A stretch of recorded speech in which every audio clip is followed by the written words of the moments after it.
नमस्कार दोस्तों, मैं डॉक्टर विवेक रनवरे। माय वेलनेस के इस सेशन में मैं आपका हार्दिक स्वागत करता हूं। आज का सेशन बहुत ही महत्वपूर्ण है, that is brain of DMIT। किस लिए हम ये सेशन करने वाले हैं? आपकी अगली जनरेशन, हमारी अगली पीढ़ी, हमारे जो बच्चे हैं, उनके अंदर जो टैलेंट है, उस टैलेंट को खोजने का आज हम काम देखने वाले हैं। किस प्रकार से टैलेंट को खोजना है और टैलेंट को खोजना क्यों जरूरी है, वो हम आज देखने वाले हैं। आज आपने जो भी इंटरेस्ट लिया है, आपको आज किसी न किसी के माध्यम से, मैसेज के माध्यम से हो सकता है, आपको इस ट्रेनिंग के बारे में या इस इंफॉर्मेटिव सेशन के बारे में पता चला है। सो माय डियर फ्रेंड्स, सबसे अहम चीज़ आज आने वाला जो एक घंटा है, लगभग 60-65 मिनट जो है, वो आपके परिवार के लिए बहुत अहम होने वाले हैं। पिछले 14 सालों से मैं स्टूडेंट्स, पेरेंट्स और टीचर्स के साथ इस टॉपिक के ऊपर बात करते आया हूँ। So as a mind and body wellness coach, as a career counsellor, मैं आपका हार्दिक स्वागत करता हूँ। आपने बहुत सही डिसीजन लिया है कि आपने ये ज़रूरत समझी कि मुझे जानना है कि मेरे बच्चे का करियर या फिर मेरा अपना करियर कौन सी दिशा में अगर मैं लेके जाऊँ तो मेरे लिए अच्छा साबित होगा और मेरी जीवन की जो कामयाबी है वो मैं आसानी से हासिल कर सकता हूँ। दोस्तों देखिए, हर एक इंसान किसी न किसी क्षेत्र में टैलेंट उसका ज़रूर होता है, लेकिन अगर ये टैलेंट अगर हम नहीं खोजे तो दोस्तों वो उस टैलेंट का इस्तेमाल नहीं कर पाएगा, सही तरीके से इस्तेमाल नहीं कर पाएगा, पूरी तरीके से इस्तेमाल नहीं कर पाएगा। और माय डियर फ्रेंड्स, टैलेंट समझने के बाद उसके ऊपर मेहनत करना बहुत ज़रूरी है। मैं एग्जाम्पल देना चाहूँगा हमारे सचिन तेंदुलकर जी का। दोस्तों, सचिन तेंदुलकर को अगर उनका आत्मचरित्र आप अगर पढ़ेंगे तो दोस्तों उनको क्रिकेट में आना था, लेकिन एज अ बॉलर आना था। उनको चाह जो थी, उनको लगाव जो था वो बॉलिंग के लिए था, एज अ बॉलर बनना था उनको। लेकिन खेलते समय उनके गुरु जो थे रमाकांत आचरेकर सर, उन्होंने उनको आइडेंटिफाई किया कि ये बॉलिंग पे नहीं, ये बैटिंग पे इसे फोकस करना चाहिए। तो खुद गॉड ऑफ क्रिकेट हम जिसको बोलते हैं, उसको नहीं पता था कि उसके अंदर बैटिंग का टैलेंट है।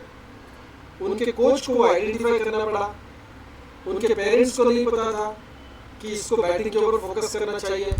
दोस्तों, हम भी अपने बच्चे के बारे में ज़रूर अच्छा सोचते हैं, उनके भविष्य की कामना जो करते हैं वो हम अच्छी करते हैं कि वो जीवन में कामयाब बने। लेकिन जब टैलेंट हंटिंग की बात आती है तो थोड़ा सा हमको सीरियस होना पड़ेगा।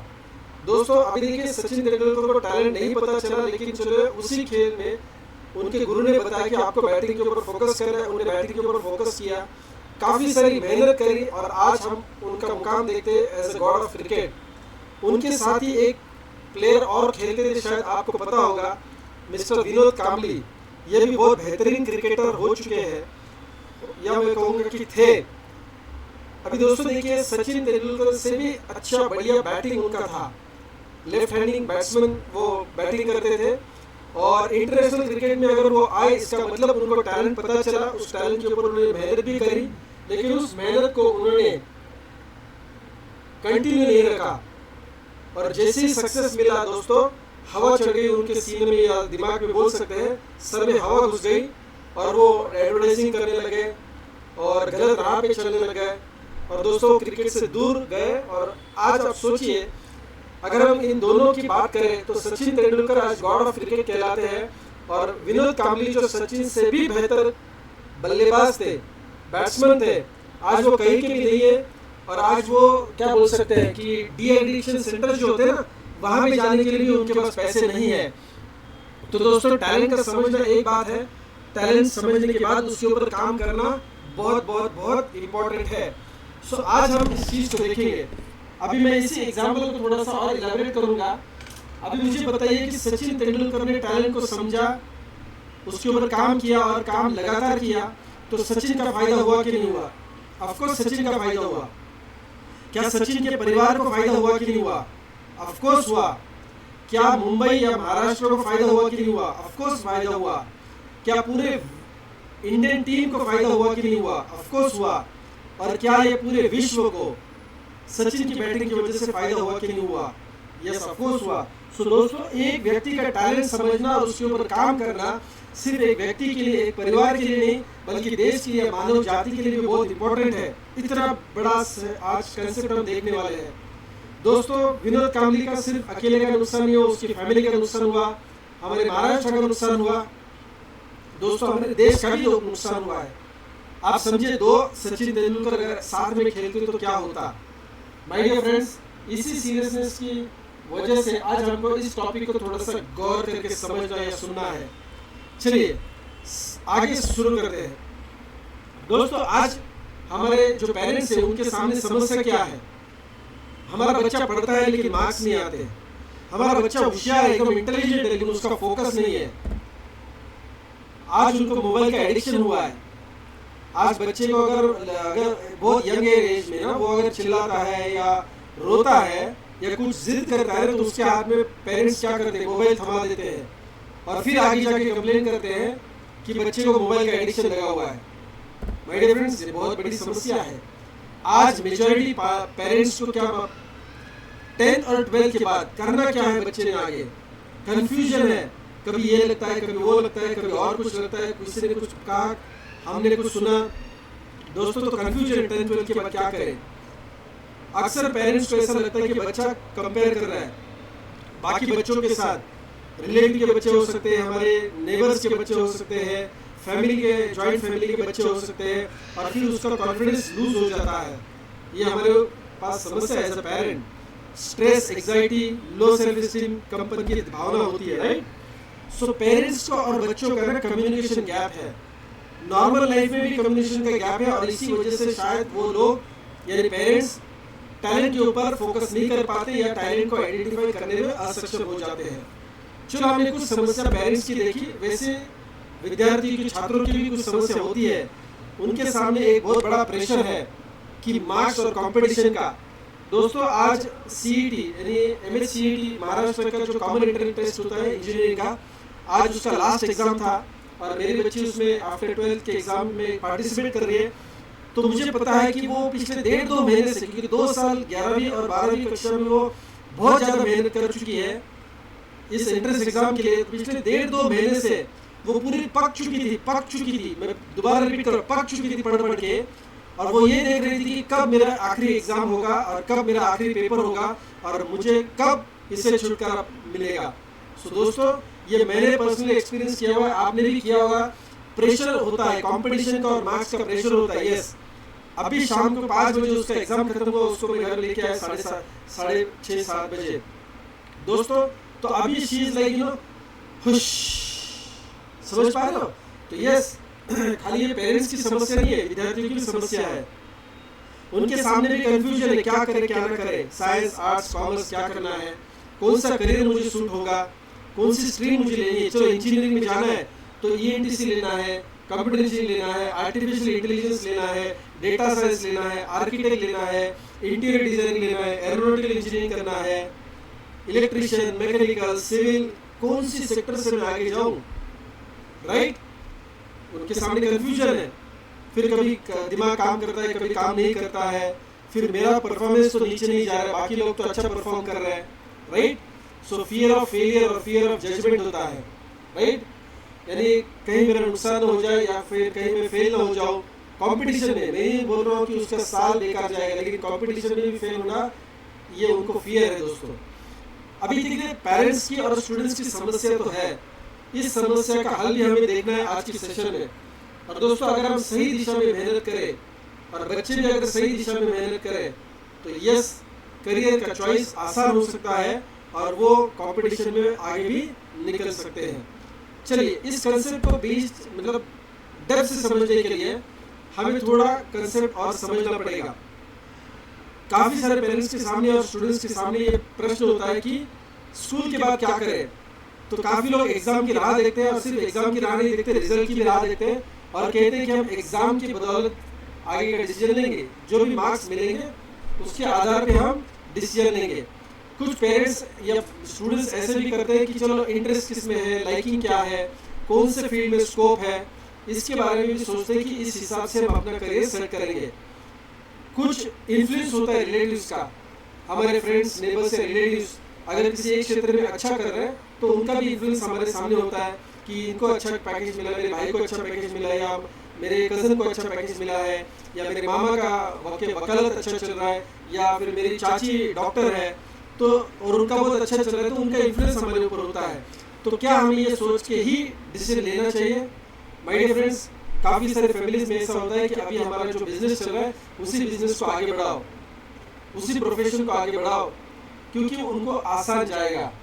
तो पेरेंट्स चाहते हैं कि उनके बच्चों को स्ट्रगल ना करना पड़े। तो हमने मान लीजिए कोई चार्टर्ड अकाउंटेंट है, तो चार्टर्ड अकाउंटेंसी उन्होंने अगर 13 साल या 23 साल या 33 साल दिए हैं, तो वो चाहते हैं कि मेरा बिजनेस अभी सेट हो चुका है, बस मेरे बच्चे ने अभी अकाउंटेंट या फिर चार्टर्ड अकाउंटेंसी का कोर्स करना है, एग्जाम पास करनी है और बस उसको गद्दी संभालनी है। दोस्तों, उसमें अगर चार्टर्ड अकाउंटेंसी का टैलेंट होगा तो बहुत बढ़िया आपका डिसीजन रहेगा। लेकिन अगर वो इंजीनियरिंग के लिए बना हुआ है और आपने उसको जबरदस्ती सीए करने के लिए बोला, तो क्या वो पैसा तो बना लेगा शायद ठीक ठाक, लेकिन क्या वो कामयाब होगा और क्या वो आनंद की जिंदगी, सुकून की जिंदगी जिएगा? ये प्रश्न चिन्ह है दोस्तों। और इसीलिए आज हम यहाँ पे आए हैं। कुछ पेरेंट्स ऐसे होते हैं, let them do whatever they feel, उनको जो लगे ठीक लगे वो करने दीजिए। दोस्तों, अभी समझिए कि आप उनके लाइकिंग के हिसाब से या उनको जो मर्जी आए वो करें, वो चॉइस करें, ऐसा अगर आप बोल रहे हो तो क्या ये गैर जिम्मेदारी का काम होगा? आप कहेंगे नहीं, अभी बच्चे लोग तो काफ़ी फास्ट होते हैं, काफ़ी समझदार बन चुके हैं, उनको काफ़ी सारा बाहर का नॉलेज है, तो बच्चे डिसाइड करेंगे तो ठीक रहेगा, हम उनको प्रेशर नहीं करेंगे।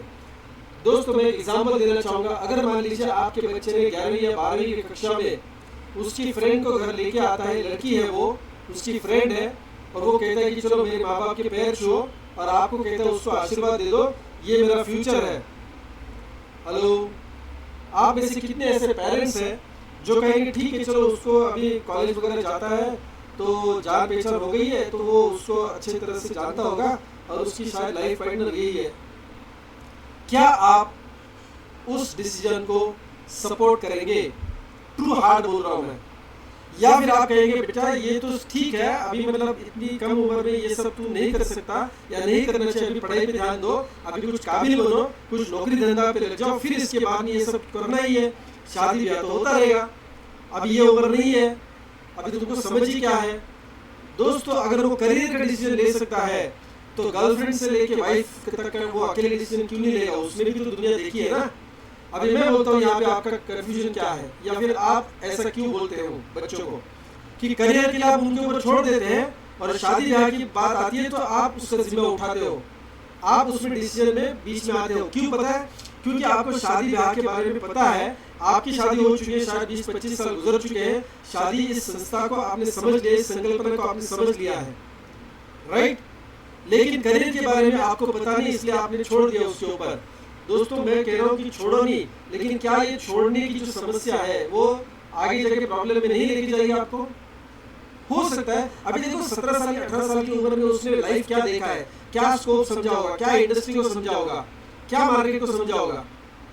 अभी मेरी भी 2 बच्चियां हैं, एक BMS करके अभी लास्ट ईयर में आ चुकी है, मतलब फाइनल ईयर में उसका एग्जाम है, मेरे आयुर्वेदा कर रही है, और एक बच्ची आज जैसे मैंने बोला कि उसका लास्ट पेपर था इंजीनियरिंग का एंट्रेंस एग्जाम का।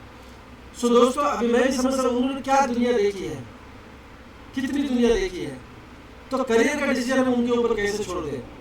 सो दोस्तों, चलिए अभी सवाल काफ़ी हो गए हमारे, अभी हम जवाब के ऊपर आते हैं। यस, इसका मतलब क्या है कि सोल्यूशन क्या है? चलो, समस्या तो काफ़ी सारी है, सोल्यूशन क्या है? सही तरीके से करियर का चुनाव करना है तो सही, यस, किस आधार पे हम आगे लेके जाए मेरे बच्चों को? चलिए, प्रेशर करें कि नहीं करें? बच्चों के ऊपर प्रेशर करें कि नहीं करें? कुछ लोग कहेंगे करना चाहिए, कुछ लोग कहेंगे नहीं करना चाहिए। मैं सीधा सवाल पूछ रहा हूँ, आपको प्रेशर करना है कि नहीं करना है बच्चों को? यस माय डियर फ्रेंड्स, आपको बच्चों को प्रेशर करना है, लेकिन जैसे यहाँ पे बोला है, if you should pressure if you know where to pressure. देखिए, हर सफल इंसान जो होता है ना, उसका कोई ना कोई कोच होता है, कोई ना कोई मेंटर होता है, और इस मेंटर को पता होता है कहाँ प्रेशर डालना है, कितना प्रेशर डालना है, किसके माध्यम से प्रेशर डालना है, कितना प्रेशर डालना है, ये कोच को पता होता है, इसलिए वो उससे वो चीज़ें करवा के लेता है प्रेशर में। लेकिन दोस्तों, शायद हम पेरेंट्स उतने क्वालिफाइड कोच नहीं है, या मेंटर नहीं है, या करियर गाइडेंस करने वाले काउंसलर नहीं है, इसलिए हम प्रेशर नहीं डाल सकते। ये सही बात है आपकी।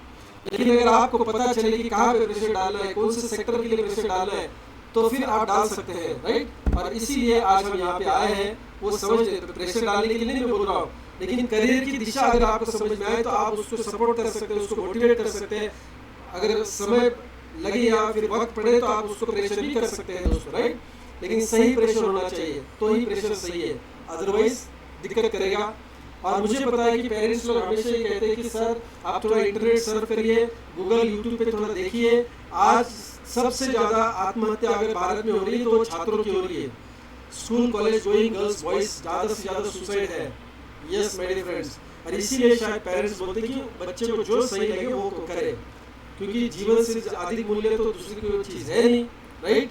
लेकिन दोस्तों सही दिशा में जाएंगे तो डेफिनेटली प्रेशर भी नहीं लगेगा बच्चों को। अभी देखो, अगर सचिन तेंदुलकर को हम अगर मान लीजिए फुटबॉल के लिए प्रेशर करते तो दिक्कत होती, लेकिन रमाकांत आचरेकर जी को पता था उसको बैटिंग के लिए प्रेशर करो, उसको विकेट कीपिंग के लिए भी प्रेशर मत करो, उसको ज़्यादा फील्डिंग के लिए भी प्रेशर मत करो, उसको कहाँ पे प्रेशर करो, बैटिंग के लिए। वैसे दोस्तों हमारे बच्चे के अंदर कौन सा वो टैलेंट है जिसको हम डेवलप करेंगे, ये आज हमको देखना है। चलिए, सवाल जवाब बहुत हो गए, आपका शायद माइंड ओपन हो चुका है कि यस ये सबसे ज़रूरी चीज़ है जिसके ऊपर आज हम बात कर रहे हैं। तो चलिए, अभी ये ज़रूरी क्यों है टैलेंट को समझना, उसके बारे में अभी हम देख लेते हैं, राइट। अभी दोस्तों यहाँ पे सामने आप जो देख रहे हो ना, वो आप देख रहे हो कि एक माँ और बेटी है, बेटा है। अभी इन प्राणियों को अगर आप देखेंगे तो इसकी गर्दन को थोड़ा समझ लीजिए, उसकी पीठ को समझ लीजिए, उसके पैरों को देखिए, उसके पंजों को देखिए। दोस्तों ऊपर वाले ने इसको जो डिजाइन किया है वो उसकी चीज के लिए डिजाइन किया, समझिए बात को। उसके पैर देखिए प्लेन है, नीचे पंजा जो है वो प्लेन है, उसके पैर ज्यादा लंबे हैं, उसके पीठ के पीछे हम है थोड़ा सा ना, वो थोड़ा सा ऊपर आया हुआ है उसके बॉडी का पार्ट, वो क्या है, उसको हम या मदार बोलते हैं मराठी में, इंग्लिश में हम बोलते हैं, अब हिंदी का तो मुझे पता नहीं क्या बोलते हैं। माय डियर फ्रेंड्स, उसकी गर्दन इतनी लंबी क्यों है, क्योंकि उसको घास नहीं खाना है, उसको पेड़ के पत्ते खाने हैं। सो माय डियर फ्रेंड्स, इस बात के ऊपर गौर करिए, ऊपर वाले ने इसको बनाया है रेगिस्तान के लिए, राइट। अभी रेगिस्तान के लिए बनाया तो रेगिस्तान में पानी नहीं होता है, तो इसके लिए हम दे दिया। जमीन नीचे उसमें हीट ज़्यादा होती है तो उसके शरीर को नुकसान पहुंच सकता है, इसके लिए पैर लंबे दे दिए। रेगिस्तान में रेत होती है, उसके लिए उसके जो पंजे हैं, राइट, फुट है, वो कैसे दिए, प्लेन दिए है ताकि उसको चलने में भी तकलीफ ना हो। माय डियर फ्रेंड्स, अभी आप कहेंगे चलो परमात्मा ने ये सब कुछ अच्छा दिया है उसको, लेकिन ये खाली ऊंट को ही दिया है क्या, कैमल को दिया है, बाकी किसी को दिया है कि नहीं दिया है। चलिए, ऊपर वाले को चैलेंज मत करो माय डियर फ्रेंड्स। लेकिन एक सवाल तो ये लोग हमेशा पूछेंगे एक दूसरे से, अपने आप से, कि अगर ऊपर वाले ने हमको अगर रेगिस्तान के लिए बनाया तो हम यहाँ पे इस प्राणी संग्रहालय में क्या कर रहे हैं, what are we doing here. आपके बच्चे ने आगे चल के आपको ये सवाल नहीं करना चाहिए, अपने आप को भी सवाल नहीं करना चाहिए कि मैं इंजीनियरिंग में क्यों आया, या मैं सीए क्यों कर रहा हूँ, या मैं कॉम्पिटिटिव एग्जाम क्यों दे रहा हूँ, ये मेरे लिए है कि नहीं है। दोस्तों ये सवाल हमारे बच्चों ने हमको नहीं पूछना चाहिए। आप कहोगे ये क्या ये इसी प्राणी के लिए है। माय डियर फ्रेंड्स, यहाँ पे देखिए, अभी मैं दो आपको प्राणी और दिखा रहा हूँ, जिसमें एक बतख है, डक, और एक हैन यानी मुर्गी है। दोनों के पंजों का आकार देखिए, एक में थोड़ा सा दोनों उंगलियों के बीच में पर्दा है, दूसरे में पर्दा नहीं है, क्योंकि अभी मुर्गी को तो तैरना नहीं है, राइट, तो उसको पर्दा नहीं दिया हुआ है। डक को तो तैरना है, पानी में जाना है, बतख को तो पानी में जाना है, उसको तैरना है, तो ऊपर वाले ने उसको जो चाहिए वो जरूरत है वो दिया है। अभी जैसे आप इस बंदर को देख रहे हैं, बंदर तो यहाँ से वहाँ कूदता रहेगा, चढ़ता रहेगा, उसको भी चढ़ने की कलाकारी दी है, उसका काम अलग है। और यहाँ पे चीते को भी चढ़ने की कलाकारी दी है, पेड़ पे ये भी चढ़ सकता है, लेकिन जिस पेड़ पे चढ़ेगा वहीं से शायद नीचे उतरेगा। बंदर का वैसा नहीं है, जिसको जो जरूरत है उतना उस परमात्मा ने दिया हुआ है। अभी ये लिजार्ड है, लिजार्ड क्या कर सकता है, लिजार्ड छिपकली जो है ना वो अलग अलग किस्म की होती है, लेकिन एक छिपकली जो सामने मैं बता रहा हूँ वो क्या है, वो रंग बदल सकती है, राइट। लेकिन जो सांप होता है वो रंग नहीं बदलता, राइट, वो स्किन छोड़ सकता है लेकिन रंग नहीं बदल सकता। सो ऊपर वाले ने वो हर एक चीज हर एक जानवर को या पशु पक्षी को दी है जो उसको जरूरत है। Don't challenge the creator. हजारों नहीं, लाखों नहीं, करोड़ों प्रकार के जीव इस भूतल पे है, और जिस भौगोलिक परिस्थिति में वो रहते हैं, उस परिस्थिति में उनके जीवन का जो मकसद है वो पूरा करने के लिए उनको जो सामग्री जरूरत है, या हम बोल सकते हैं जो शरीर रचने की जरूरत है, वो ऊपर वाले ने उनको दिया है। इसके ऊपर गौर करिए माय डियर फ्रेंड्स। जिस भौगोलिक परिस्थिति में ये लोग जीते, ये लोग यानी ये जानवर या पशु पक्षी जीते हैं या उनको गुजारा करना पड़ता है, उनके जीवन के उद्देश्य को सफल करने के लिए वो सारी साधन सामग्री या शरीर रचना हम बोलेंगे, वो उस प्राणी को दी है परमात्मा ने। दोस्तों चलिए, अगर दी है तो एक सोचिए कि जितने भी जानवर या पशु पक्षी आप सामने देख रहे हो, इनका जीवन में क्या मकसद होता है? एक ही मकसद होता है दोस्तों, पेट भरना। किसी भी पशु पक्षी या जानवर का जीवन का मकसद क्या होता है, उद्देश्य क्या होता है? पेट भरना। और दोस्तों ऊपर वाले ने उनको पेट भरने के लिए उनके शरीर की रचना ऐसी रची है जिसकी उनको जरूरत है। सिंपल, उनके जीवन के उद्देश्य को सफल करने के लिए जो उनकी शरीर रचना जरूरी है वो ऊपर वाले ने दिए। Don't challenge the creator my dear friends, don't challenge the creator. थोड़ा गौर करिए इस बात को।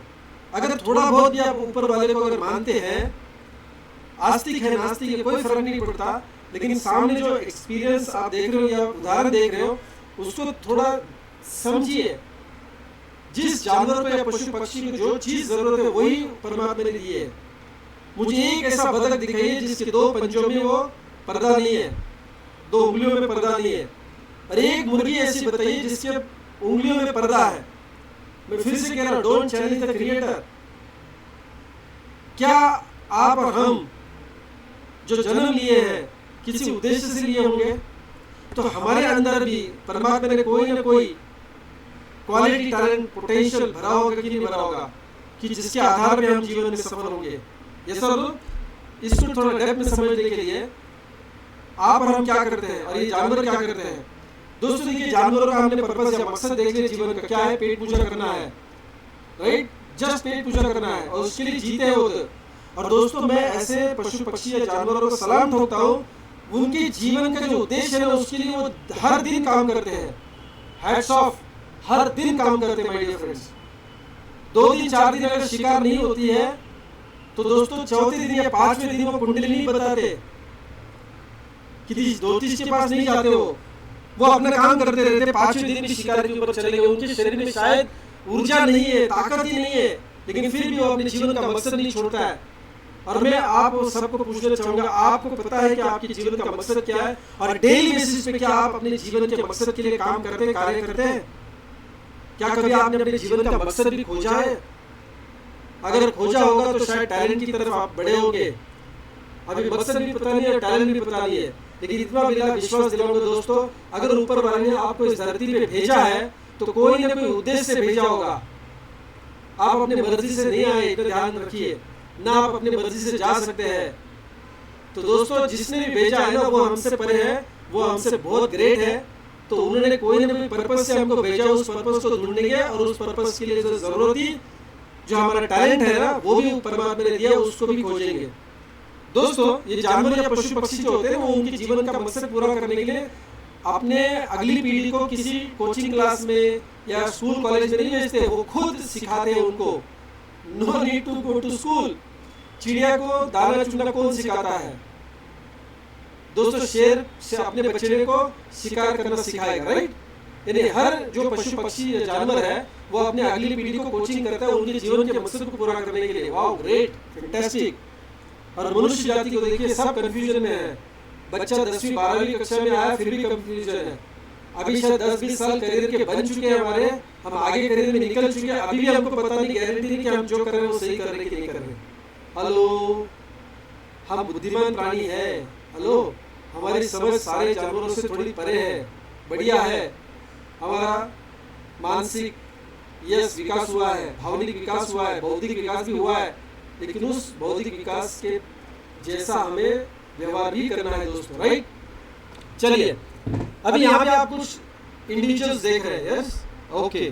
अभी मुझे बताइए, ये सारे लोग मनुष्य जाति के लोग हैं, ऑफ कोर्स है, और इनके जीवन का मकसद एक ही कि अलग अलग है। मैं मुद्दे की बात कर रहा हूँ।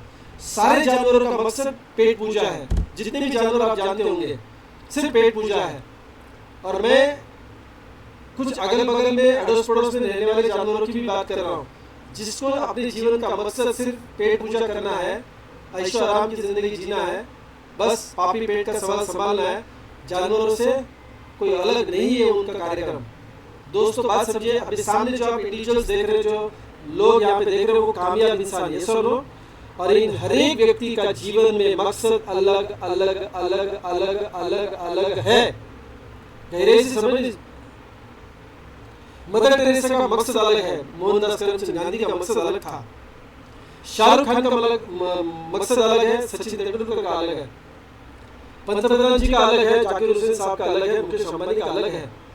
दोस्तों सारे जानवरों का मकसद सिर्फ पेट पूजा करना होता है और इंसानों का मकसद अलग अलग होता है, जो परमात्मा ने उनको टैलेंट देके भेजा है। अगर देखिए इन सब का अगर जीवन का मकसद अलग अलग है, तो इन सबको अलग अलग टैलेंट दिया हुआ है परमात्मा ने। वो परमात्मा गॉड जिसको भी आप मानते हो, उसने हर एक व्यक्ति को जीवन में सफल होने के लिए जो टैलेंट का जरूरत है वो दिया हुआ है, मकसद भी दिया हुआ है और टैलेंट भी दिया हुआ है। काफी सारे लोग मकसद नहीं जानते तो टैलेंट के ऊपर भी नहीं काम करते, ना टैलेंट को खोजते, बस पापी पेट का सवाल है, जिंदगी काटते हैं, जीते तो है नहीं। दोस्तों अभी तो आपको पता चला कि सारे इंसानों के अंदर टैलेंट अलग अलग होता है, क्योंकि मकसद उनका अलग अलग है।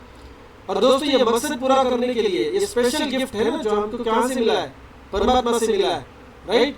तो ये गिफ्ट हमको पता नहीं चला है, तो हमने बच्चों को कहाँ भेज दिया, स्कूल भेज दिया, राइट, स्कूल कॉलेज में भेज दिया। कभी आपने सोचा है कि स्कूल कॉलेज भेजने का एक्चुअली मकसद क्या है, आपका मकसद क्या है? अभी हो सकता है कि आपके बच्चे 5वीं कक्षा में है या ग्रेजुएशन में है या जो भी है, अभी स्कूल कॉलेज में अगर जा रहे हैं तो आपका मकसद क्या था उनको स्कूल भेजने का? मुझे पता है 14 साल से मैं इस विषय को हैंडल कर रहा हूँ, लोगों से बात कर रहा हूँ, पेरेंट्स से, टीचर से बात कर रहा हूँ। दोस्तों नहीं पर्पस होता है, नहीं पर्पस होता है, बस सीखना एक ही पर्पस होता है, लेकिन क्यों सीखना ये पर्पस नहीं है।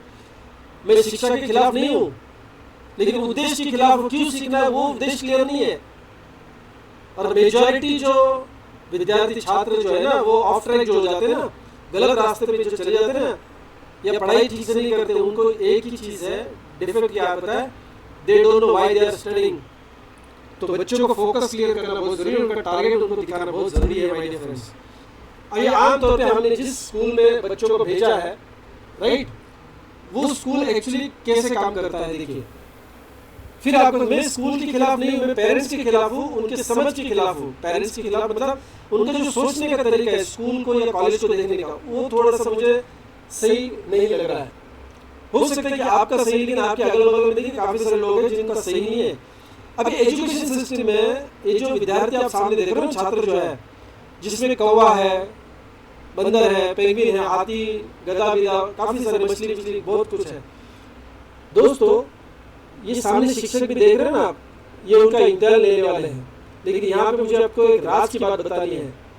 ये सामने जो आप क्लासरूम देख रहे हो ना, ये क्लासरूम जो है ना, इसमें जो बैठे हुए विद्यार्थी है, बैठे या खड़े जो भी है, ये सारे विद्यार्थी अलग अलग है, लेकिन हम जब अपनी स्कूल को देखते हैं ना, तो हमें दिखते ऐसे है, एक समान दिखते हैं छात्र, विद्यार्थी ऐसे दिखते हैं, लेकिन होते कैसे, ऐसे होते। इस बेसिक कंसेप्ट को लोग नहीं समझ पा रहे। मैं जी जान लगा के पिछले 14 सालों से स्टूडेंट्स, पेरेंट्स और टीचर से बात कर रहा हूँ। उनको लगता है कि बच्चे ऐसे दिखते नहीं है, ऐसे ही होते हैं। नहीं दोस्तों, दिखते ऐसे हैं एक समान, लेकिन होते ऐसे हैं। उनकी अलग अलग कार्य क्षमता होती है, उनके अलग अलग टैलेंट्स होते हैं। अभी देखिए ना, आपने भी अगर स्कूल कॉलेज जा चुके हैं तो आपको भी ये पता है कि सिखाने वाला, एक सब्जेक्ट को सिखाने वाला जो उनका प्राध्यापक है या फिर जो भी टीचर है, अध्यापिका है, जो भी है, वो एक ही है। फिर मार्क्स अलग अलग क्यों? हेलो, हर बच्चे को मार्क्स अलग अलग क्यों? क्योंकि हर बच्चा अलग है, लेकिन हम वो मानते ही नहीं है, जानते भी नहीं है। हेलो, अभी यहाँ पे देखिए एग्जाम लिया जा रहा है, चलो फटाफट, उनका टीचर क्या बोल रहा है उनको, चलो 1 2 3 चलो फटाफट, पीछे जो पेड़ है उसके ऊपर चढ़ दो। अभी कौवा फटाक से ऊपर जाके उड़ के ढाली पे बैठ जाता है, राइट।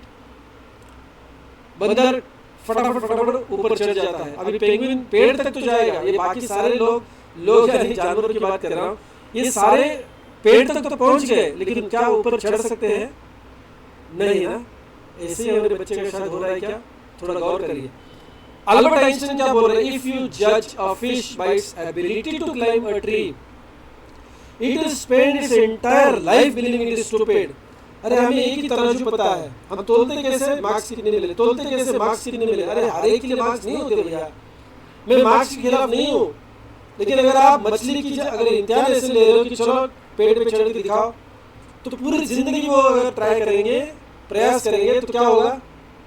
वो फिर ये मान लेगा कि शायद मुझ में कुछ कमी है, मैं स्टूपिड हूँ कि मैं पेड़ पे नहीं चढ़ सकता। दोस्तों ये जानना बहुत बहुत बहुत बहुत जरूरी है माय डियर फ्रेंड्स, राइट? हर बच्चा अलग होता है, इसको चाचा के, मामा के लड़कों से, लड़कियों से, अड़ोस पड़ोस में फ्रेंड्स रिलेटिव्स के लड़कों या लड़की से कंपेयर नहीं करना है। अरे जुड़वा भाई या बहन भी अगर पैदा होते तो उनमें टैलेंट अलग होता है माय डियर फ्रेंड्स। आप तो कंपैरिजन तो बाहर कर रहे हो, तो हमें गलत दिशा में नहीं जाना माय डियर फ्रेंड्स, राइट? अभी ये क्यों प्रॉब्लम हुआ हमारे यहाँ पे? ये जो एजुकेशन सिस्टम है, अंग्रेजों ने लाई हुई सिस्टम है, इससे पहले हमारा गुरुकुल था। एंड माय डियर फ्रेंड्स, ये जो एजुकेशन सिस्टम है ना, ये नौकर बनाने के लिए था।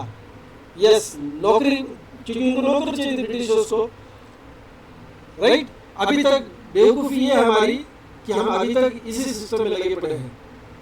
अभी हमारी ये बेवकूफ़ी है, तो सरकार चलाने वाले जो लोग हैं, जो पॉलिसी मेकर्स हैं, उन्होंने इसके ऊपर ध्यान देना चाहिए था। अभी 70-80 साल हो गए आज़ाद होके, अभी भी हम गुलाम हैं।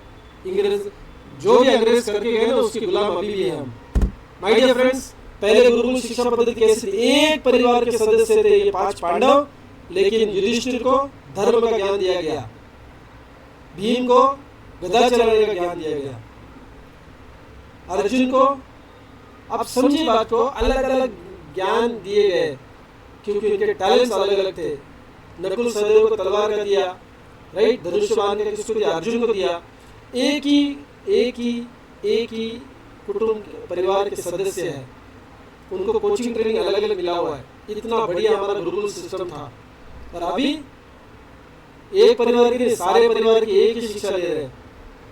ये हमको समझना बहुत जरूरी है। कम से कम 10वीं 12वीं तक ठीक है, आगे कम से कम कौन सी दिशा में जाना है ये हमको तय करना चाहिए। और जितना जल्द करेंगे, अगर ये दूसरी कक्षा में करेंगे, 5वीं कक्षा में करेंगे, तो बहुत बेहतर होगा। Don't wait for 10th and 12th, right? Yes, प्यास लगेगी फिर कुआं नहीं खोदना है माय डियर फ्रेंड्स, ओके? चलिए, हमने पिछली स्लाइड में इन लोगों को देखा था। अभी देखिए, everybody wants to be successful, इनके जैसा आपको सक्सेसफुल बनना है। आपका जो भी रोल मॉडल होगा, है ना, आपके क्षेत्र में आपको जो भी लग रहा है अंदर से, उसके जैसा आपको बनना है। लेकिन दोस्तों, आप कहेंगे नहीं सर, ये टैलेंट देखने की जरूरत नहीं। मदर टेरेसा ने कहाँ डीएमएलटी का टेस्ट किया, नरेंद्र मोदी जी ने कहाँ डीएमएलटी का टेस्ट किया? तो ये तो लक के ऊपर होता है। ओके, लक के ऊपर होता है। चलिए, मुकेश अंबानी और अनिल अंबानी दोनों एक ही परिवार के सदस्य हैं, एक ही माँ बाप से बनी हुई औलादे हैं।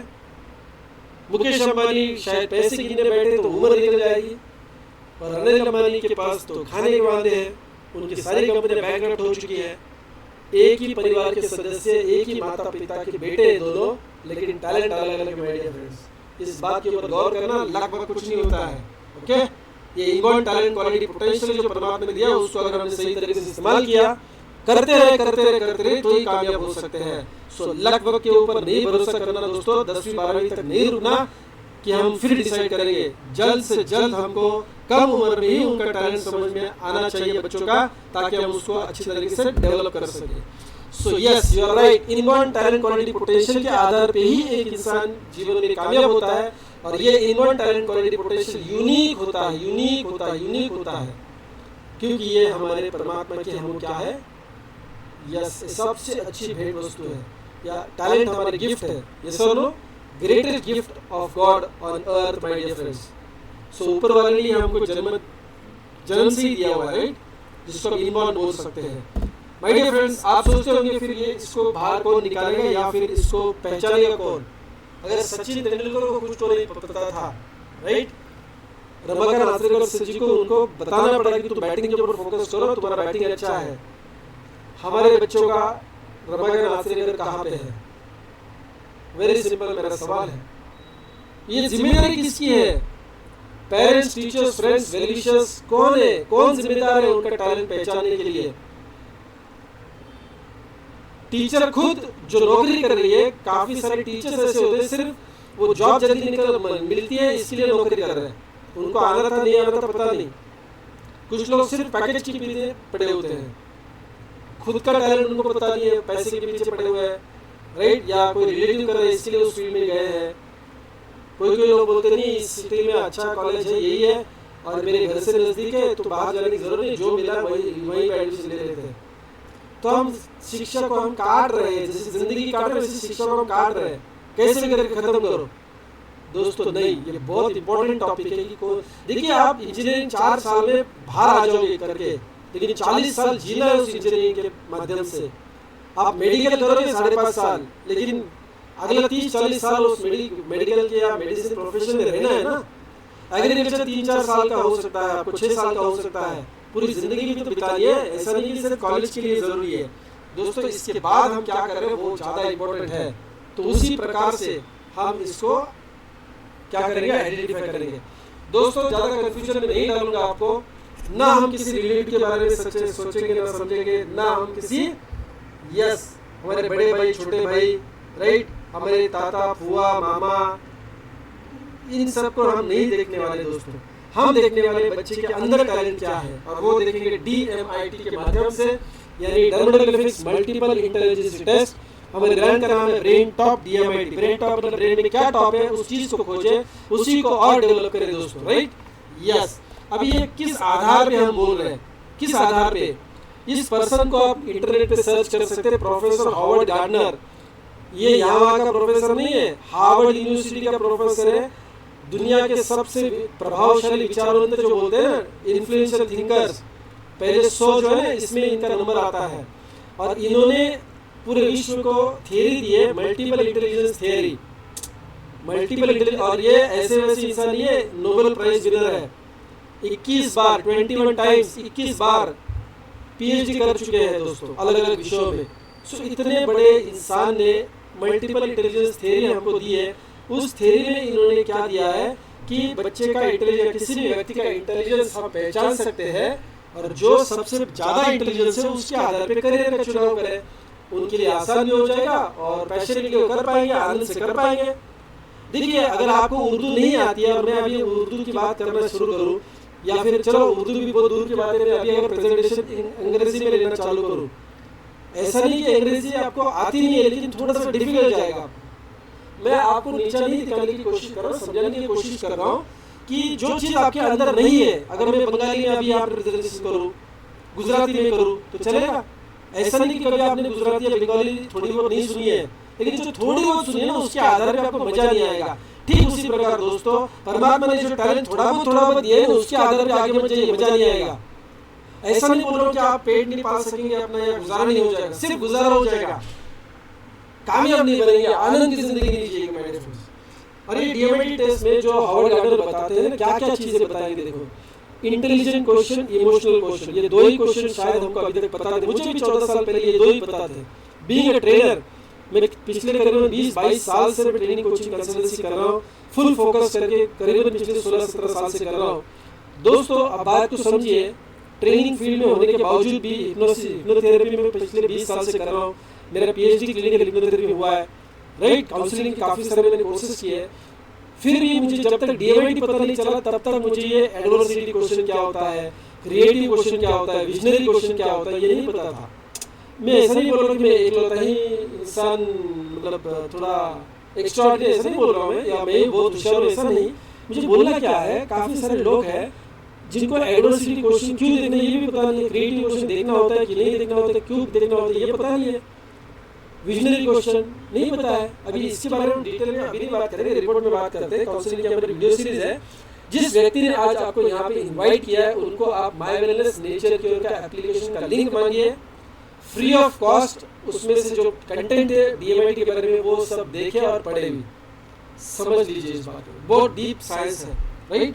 आज मैं आपको सिर्फ इसका इंपॉर्टेंस बताने वाला हूँ, उसमें क्या क्या है सारी बातें तो आज नहीं बताऊंगा, थोड़ा थोड़ा मैं बताऊंगा। लेकिन 46 पेजेस का रिपोर्ट आता है मेरे फ्रेंड्स, 46 पेजेस का रिपोर्ट। अभी 8 मल्टीपल इंटेलिजेंस जो हर व्यक्ति में है, आज जो भी आप यहाँ पे सुन रहे हो या जिनका स्पेशल ब्रेन नहीं है, हम स्पेशल चाइल्ड बोलते हैं ना, गतिमंद होते हैं या स्पेशल चाइल्ड, ऊपर वाला जो उनको थोड़ा स्पेशल बनाते हैं तो अपने दिमाग का इस्तेमाल नहीं कर पाते, उनको छोड़ के जो भी नॉर्मल ब्रेन होता है ना, उस हर एक व्यक्ति के अंदर ये 8 इंटेलिजेंस होते हैं। वर्बल इंटेलिजेंस, बोलने का, लॉजिक यानी तर्क वितर्क करने की क्षमता होती है, विजुअल यानी विजुअलाइजेशन, कल्पना करने की क्षमता, म्यूजिक रिदम, राइट, साउंड के मामले में, रिदम के मामले में, सुर ताल जिसको हम बोलते हैं, उसका टैलेंट अच्छा होता है। बॉडी काइनेस्थेटिक, बॉडी काइनेस्थेटिक का मतलब है कि बॉडी के हर एक अंग को सही तरीके से इस्तेमाल में लाना, ये उनका टैलेंट होता है।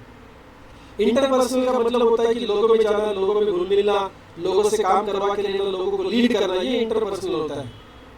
इंट्रापर्सनल सेल्फ सेंटर्ड होता है, थोड़ा सा सेल्फ सेंटर्ड नहीं बोलेंगे, सेल्फिश भी नहीं बोलेंगे, लेकिन खुद के ऊपर ज्यादा ध्यान देता है, अपने आप में वो खुश है, अकेला रहना पसंद करेगा, ज्यादा बात नहीं करेगा, ये मैनेजमेंट वाले लोग होते हैं।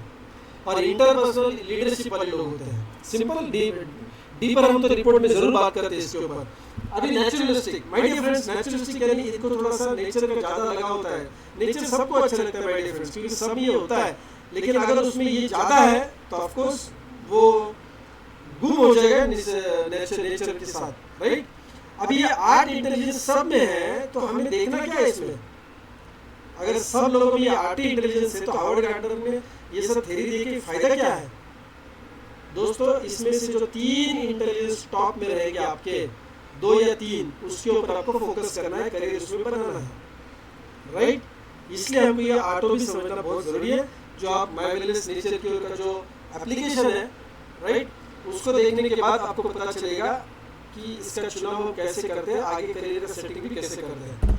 माय डियर फ्रेंड्स, एनालाइज जब हम करते हैं 46 पेजेस का रिपोर्ट आता है इसमें, तो इनबॉर्न टैलेंट्स यानी इंटेलिजेंस क्या होती है, राइट, लर्निंग स्टाइल क्या है, मेमोरी स्टाइल क्या है, लेफ्ट ब्रेन राइट ब्रेन कौन सा डोमिनेंट है, कम्युनिकेशन कौन से सही तरीके से ये कर सकते हैं या कौन से आसान तरीके से कम्युनिकेट कर सकते हैं, इनके अंदर लीडरशिप का पोटेंशियल है भी नहीं है या कितना है, क्रिएटिविटी लेवल क्या है, इनका फोकस टेंडेंसी कैसा है, लर्निंग स्पीड क्या है, लर्निंग स्टाइल क्या है, इनके सूटेबल करियर डायरेक्शंस भी इस रिपोर्ट में समझ में आता है। पेरेंट्स इस बात के ऊपर समझिए, आपको फायदा क्या होने वाला है। आप बच्चे को बेहतर तरीके से जानना चालू करोगे। ऐसा नहीं कि आप कुछ भी नहीं पहचानते उनको, लेकिन स्टडी के मामले में जो भी, करियर के मामले में जो भी शायद चीजें आपको पता नहीं हो पा रही थी या कंफ्यूजन था, you will understand your child better. Comparison पूरा बंद हो जाएगा। करेक्ट स्ट्रीम, साइंस में जाना है, आर्ट्स में जाना है, कॉमर्स में जाना है, इंजीनियरिंग में जाना है, तो इलेक्ट्रिकल में जाना है कि मैकेनिकल में जाना है, कि सिविल में जाना है कि आर्किटेक्ट में जाना है, या ईएनटीसी या कंप्यूटर में जाना है। इसका करेक्ट सिलेक्शन आप इसमें कर सकते हैं। पेरेंटिंग का स्टाइल आपका इंप्रूव हो जाएगा दोस्तों। और सबसे अहम चीज, बच्चों में कॉन्फिडेंस बढ़ेगा। बच्चों में कॉन्फिडेंस बढ़ेगा, उनके कोचिंग का राइट प्लान और स्ट्रेटेजी आप बना सकते हैं। और ये रिपोर्ट लेके जाके आप उनके हर साल नई क्लास टीचर होती है उनकी, उनको दिखाना है कि ऐसा मेरा बच्चा है, यस दिखाना है। ये आपने तो कहीं सीमित नहीं रखना है। आपके बच्चे की परवरिश आदि तो स्कूल में हो रही है, तो स्कूल और हर साल टीचर अलग है। गुरुकुल में कम से कम गुरुजी एक ही तो थे हमें पढ़ाने वाले, लेकिन यहाँ पे हर साल में हर सब्जेक्ट के लिए अलग अलग गुरु है हमारे। तो कम से कम स्कूल टीचर जो हमारी है, क्लास टीचर जो है, उसको तो पता चले कि मेरा बच्चा क्या है। मेरा बच्चा मतलब आपका और मेरा बच्चा, उसको पता चले ना, क्योंकि वो आधी परवरिश तो स्कूल में होने वाली है, राइट। सो ये रिपोर्ट उनको जरूर दिखाना है my dear friends. Learning style, auditory, visual, kinesthetic, ये भी आपको समझ में आता है। किस व्यक्ति के लिए ये टेस्ट करनी जरूरी है, किस व्यक्ति ने करनी चाहिए। मैं हमेशा एक जोक के माध्यम से समझाता हूँ, हमेशा हंसी मजाक में बोलता हूँ कि जिस बच्चे की उम्र 3 साल से बड़ी है और जिस बच्चे की उम्र अभी बाकी 3 साल है, अभी जब बुढ़ापा आता है तो कहते हैं ये दूसरा बचपन होता है, तो इसलिए ऐसे बोल रहा हूँ। सो जिसका उम्र अभी 3 साल पूरा कर चुका है और जिसको अभी कॉन्फिडेंस है कि मुझे और 3 साल इस धरती पे बिताने हैं, उस व्यक्ति ने इसको करना है दोस्तों। क्यों करना है? आप कहेंगे चलो जो 70, 72, 75 एज में ऑलरेडी बुजुर्ग आ चुके हैं, वो अगर अपनी डीएमए एडजस्ट करेंगे तो फायदा क्या होगा दोस्तों। कम से कम उनको सुकून मिलेगा कि ऊपर वाले ने मुझे टैलेंट दिया था, मुझे थोड़ा थोड़ा लग रहा था लेकिन कॉन्फिडेंट नहीं था, लेकिन चलो परमात्मा ने मेरे साथ कोई नाइंसाफी नहीं की है, राइट। मुझे दिया है टैलेंट, बस मुझे पता नहीं चला या फिर मैंने उसके ऊपर काम नहीं किया, वो मेरी गलती है, मेरी प्रारब्ध की बात है शायद वो। लेकिन दोस्तों जितना जल्द आप इस टेस्ट को करेंगे बच्चों का कम उम्र में करेंगे उतना उनका व्यक्तित्व विकास करने के लिए जिसको पर्सनल ग्रूमिंग या पर्सनैलिटी डेवलपमेंट कहते हैं वो आप कर पाएंगे। सो अभी एक ही रिपोर्ट होता है। देखिए ये हम फिंगरप्रिंट्स देते हैं ना, हमारी आधार कार्ड को कैसे या पासपोर्ट का फिंगरप्रिंट्स देते हैं, राइट, या फिंगरप्रिंट्स आपको पता है कि फॉरेंसिक लैब में या क्रिमिनल्स के डिटेक्शन में, क्राइम डिटेक्शन में उसमें इसका इस्तेमाल होता है, राइट। आधार कार्ड में भी होता है फिंगरप्रिंट्स का इस्तेमाल। क्यों होता है?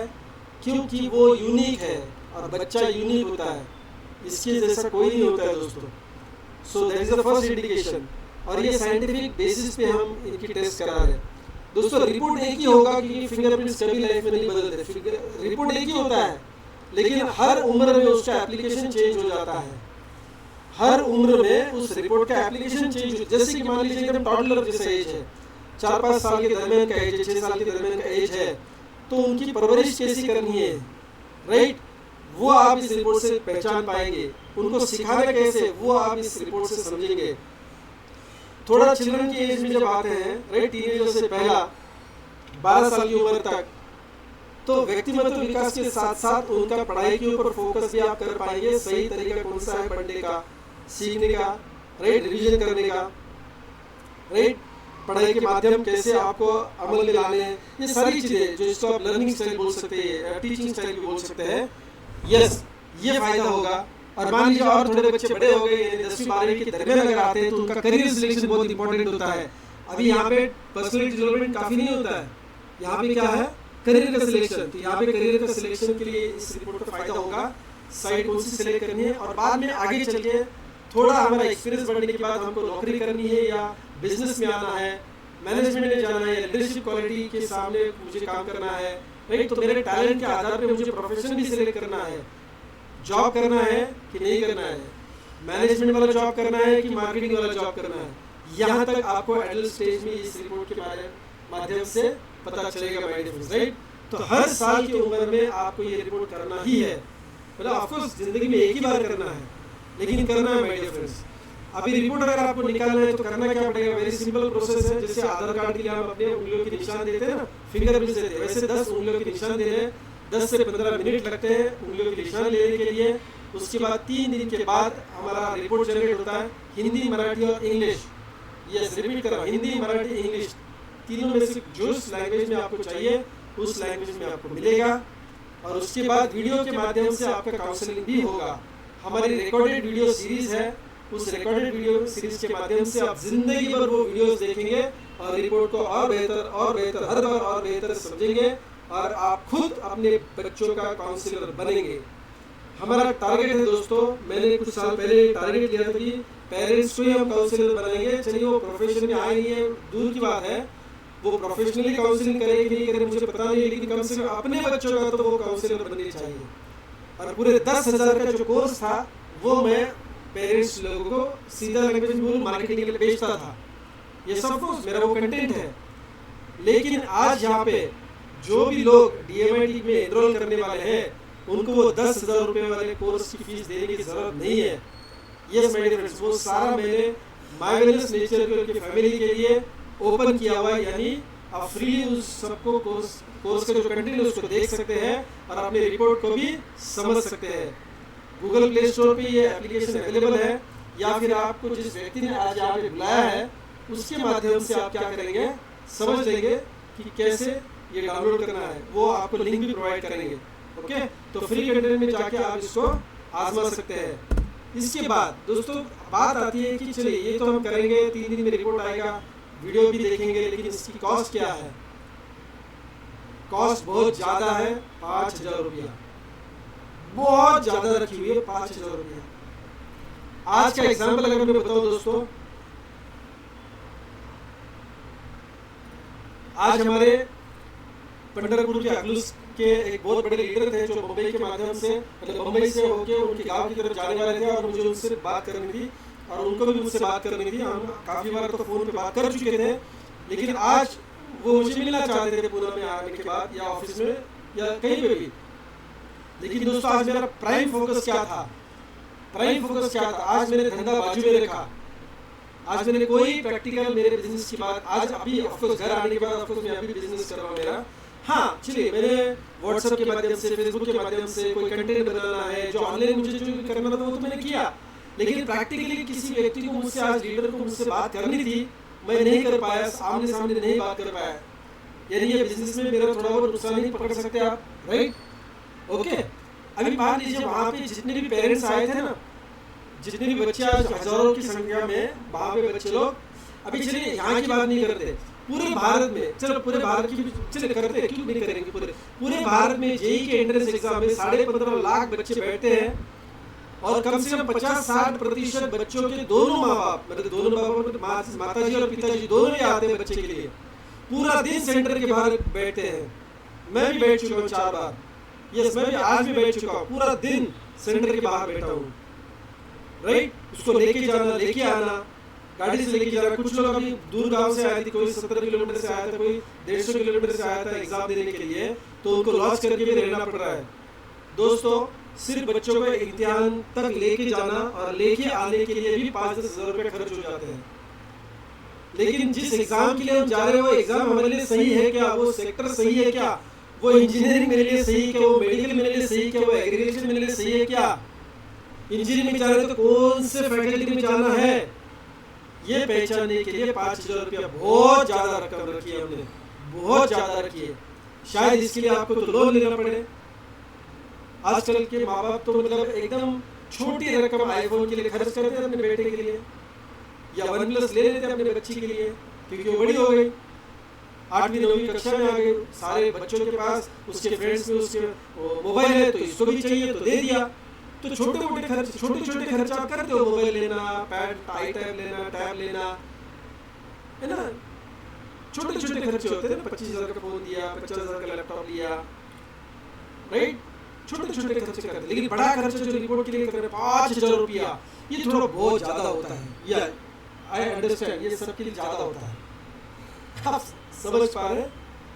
दोस्तों, इंजीनियरिंग का फॉर्म भरते हैं एग्जामिनेशन का, सीईटी का 1,600 रुपया था, जेईई का दोनों मिलकर 2,000 रुपया था, 3,600 रुपया तो मैंने एग्जाम की फीस भरी है बच्ची के लिए। अभी इंजीनियरिंग में जाना है कि नहीं जाना है, उसके लिए कम से कम 5,000 रुपये इन्वेस्ट करना जरूरी है कि नहीं जरूरी है? माय डियर फ्रेंड्स, आपको पता है मैं क्या कहने की कोशिश कर रहा हूँ। 5,000 रुपये भरने के बाद आपको सॉफ्ट कॉपी मिलेगी ईमेल पे या फिर व्हाट्सएप पे, इसको संभाल कर रखना है। अगर व्हाट्सएप पे आपको कॉपी मिली है तो उसको ईमेल पे डाल के रखना है, क्योंकि जिंदगी भर के लिए व्हाट्सएप शायद रहेगा नहीं रहेगा पता नहीं, लेकिन मेल रहेगा आपके, यस, ऑनलाइन अकाउंट में, जीमेल में मेल रहेगा, तो रिपोर्ट भी रहेगा। कभी क्या होता है, व्हाट्सएप की वजह से या फिर मोबाइल घूमने की वजह से, सॉफ्टवेयर की दिक्कत से हैंडसेट चोरी हो गया, फूट गया, तो डेटा निकल गया, तो रिपोर्ट भी निकल जाता है। अभी मैं 14 साल से पेरेंट्स को देख रहा हूँ, काफी बार पेरेंट्स जब तीसरी या चौथी कक्षा में रिपोर्ट निकालते हैं, 10वीं कक्षा में आने के बाद उनके पास रिपोर्ट ही नहीं होता है, ढूंढते हैं तो मिलता ही नहीं है, फिर दोबारा 5,000 रुपये खर्च करना पड़ता है उनको। अभी मैं भी मतलब हेल्पलेस हूँ, अगर अभी मैं हर साल हजारों विद्यार्थियों की मैं टेस्ट कर रहा हूँ, मैं किस चीज़ का डेटा यहाँ पे रखूँगा, रख नहीं सकता ना। तो आपसे गुजारिश है, रिक्वेस्ट है, जब भी आप रिपोर्ट आपका मिले तो उसको ईमेल पे भेज के रखिए, राइट, या फिर हार्ड कॉपी प्रिंट करके रखिए, जो भी रखना है रखिए। नाउ आपको जो वीडियो सीरीज दी है ना, इसमें आपका काउंसलिंग भी हो जाएगा, और महीने में एक बार 2 घंटे के लिए मैं इस रिपोर्ट के एप्लीकेशन के ऊपर बात करने वाला हूँ। सिर्फ रिपोर्ट, आज मैंने क्यों रिपोर्ट निकाले इसके ऊपर बात करी है। वैसे मैं 2 घंटा महीने में एक बार, और वो last week of every month होगा, लास्ट वीक, जिससे 20 मई के महीने में लास्ट वीक में मैं बात करूँगा 2 घंटे के लिए, और वो दोपहर के समय में होगा, संडे, यानी फैमिली मेंबर्स एक साथ क्या करेंगे उसको देख सकेंगे, राइट। अभी जिन लोगों का डीएमआईटी रिपोर्ट आया है उनका ही ये होगा, और वो हमारे माई वेलनेस के एप्लीकेशन के माध्यम से होगा, जूम पे नहीं होगा। सारे को बताने की जरूरत नहीं है। और अगर मान लीजिए कोई उसको मिस करता है तो उसके 2 घंटे का रिकॉर्डिंग भी हमारे माई वेलनेस के नेचर के एप्लीकेशन में मिलेगा आपको, ठीक है। और बार-बार लगातार हर महीने आप इस काउंसलिंग में आके बैठ सकते हैं, there is no charge. Video series के लिए नो चार्ज। जो मैं 10,000 रुपये में पेरेंट्स को आज तक मैं सेल करता था, वो अभी मैंने कोर्स आपको फ्री किया हुआ है। हम सिर्फ टेस्ट के 5,000 रुपये ले रहे हैं। Video series totally free. हर महीने में 1 दिन 2 घंटा मेरा काउंसलिंग भी फ्री रहेगा। ग्रुप काउंसलिंग बोल रहा हूँ, रिपोर्ट्स के एप्लीकेशन के बारे में फ्री रहेगा। पर्सनल ग्रूमिंग, पर्सनल डेवलपमेंट, सारे चर्चा हम उसमें करेंगे। सवाल जवाब भी होंगे आधा घंटा उसमें। अगर किसी को ऐसा लगेगा कि मान लीजिए हम वो 2-2 घंटे की सेशन भी कर रहे हैं, हमने वीडियो सीरीज भी देखा, लेकिन हमारे बच्चे का थोड़ा सा हमको एक्स्ट्रा पता करना है, या हमको समझ में नहीं आ रहा है कैसे साइड सेलेक्ट करना है, जो भी चीज़ें रिपोर्ट में बताइए पूरी नहीं समझ पा रहे, चलो हमको 60-70% तो समझ में आ गया, लेकिन अगला 30-40% नहीं समझ में आ रहा है। अगर आपको पर्सनल काउंसलिंग चाहिए तो उसका 1000 रुपये एक्स्ट्रा आपको देना है। फ़ोन करके ये नहीं पूछना है कि सर थोड़ा सा ये बताओ ना, मैं कभी भी किसी को थोड़ा सा नहीं बताता हूँ, राइट, नहीं बताऊँगा। आधी अधूरी for half minute is always dangerous, right. So my dear friends, अगर आपको और पर्सनल लेवल पे कुछ जानना है तो उसके लिए आपको 1000 रुपये एक्स्ट्रा पे करना है, I think which is worth doing it, okay. So जो भी हमारे माय वेलनेस प्रमोटर है उनसे आप संपर्क करें, वो आपको आगे के लिए गाइड करेंगे कैसे टेस्ट करनी होती है वगैरह वगैरह। और अगर ये 5000 रुपया भी आपको अगर ज़्यादा लग रहा है, इसका मतलब आपका थोड़ा सा अर्निंग में दिक्कत आ रहा है या हो रहा है अभी फिलहाल, तो हमारे माध्यम से ये जो सोशल प्रोजेक्ट है इसको मैं सोशो इकोनॉमिकल या सोशो कमर्शियल प्रोजेक्ट बोलता हूँ। समाज के हर थर के ऊपर या फिर हर कक्ष में हमको जाना है, हर लोगों तक हमको पहुँचना है। अभी महाराष्ट्र की अगर हम बात करेंगे तो कम से कम 8 लाख छात्र 10वीं और 12वीं कक्षा को उत्तीर्ण करते हैं हर साल, सिर्फ महाराष्ट्र की बात कर रहा हूँ। तो इन लोगों तक हमको पहुँचना है, राइट। तो हम रेफर एंड अर्न के प्रोग्राम को भी चलाते हैं। इसकी इन्फॉर्मेशन अगर आपको चाहिए तो भी आप ले सकते हैं, या फिर 2 दिन के बाद यानी गुरुवार के दिन 8 बजे इसी लिंक के ऊपर आप अटेंड करेंगे मीटिंग, जिसमें हम आपको बताएंगे अगर हम फ्रेंचाइजी मॉडल में आपको आना है, पैसा भी कमाना है ऐसे नोबल कॉज के माध्यम से, तो भी आप कर सकते हैं। और आपके बच्चों के लिए सिर्फ आपको करना है तो भी आप 5000 रुपये भर के इसको कर सकते हैं। लेकिन हम चाहेंगे कि आपके दोस्त, रिश्तेदार, रिलेटिव्स वाले जो भी है अड़ोस पड़ोस लोग, उनका भी भला हो इस टेस्ट के माध्यम से कम वर्ड ऑफ माउथ पब्लिसिटी आप करिए। और हम डेफिनेटली आपके माध्यम से अगर कोई कस्टमर्स हमको मिल रहे हैं तो यस, हम आपको कमर्शियल बेनिफिट भी देंगे, क्योंकि हम नहीं चाहते कि आप जो भी तकलीफ उठाएंगे, थोड़ा बहुत आगे कष्ट करेंगे किसी को बताने का, तो वो कष्ट आपके नहीं जाने चाहिए, राइट।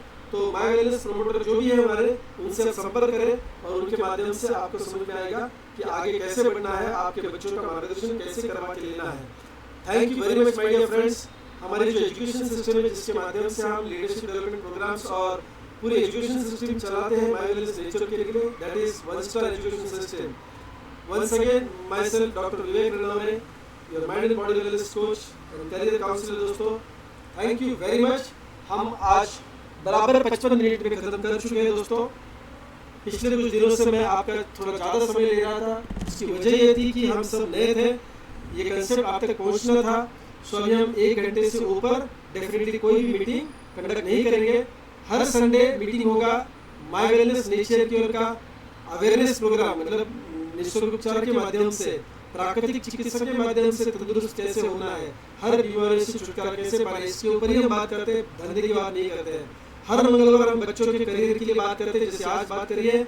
हर गुरुवार सिर्फ धंधे की बात करते हैं कि इसके माध्यम से कौन सा बिजनेस हम कर सकते हैं पार्ट टाइम बेसिस पे, और लाइफ टाइम की इनकम हम कैसे कमा सकते हैं, रॉयल्टी वाला पैसा कैसे बना सकते हैं घर से ऑपरेट करके। कोई ऑफिस नहीं, कोई शोरूम नहीं, कोई गोडाउन नहीं, कोई बॉस नहीं, कोई नौकर नहीं, कुछ एक्स्ट्रा एक्टिविटी नहीं करेंगे, मतलब एक्स्ट्रा खर्चा नहीं करेंगे, लेकिन इस बिजनेस को आगे कैसे बढ़ा के रॉयल्टी जैसा पैसा कमा के या फिर हमारे सपनों को कैसे पूरा कर सकते हैं, इसके बारे में बात करेंगे। So we are your health and wealth partner my dear friends. Thank you so much and wish you all the best. जय हिंद।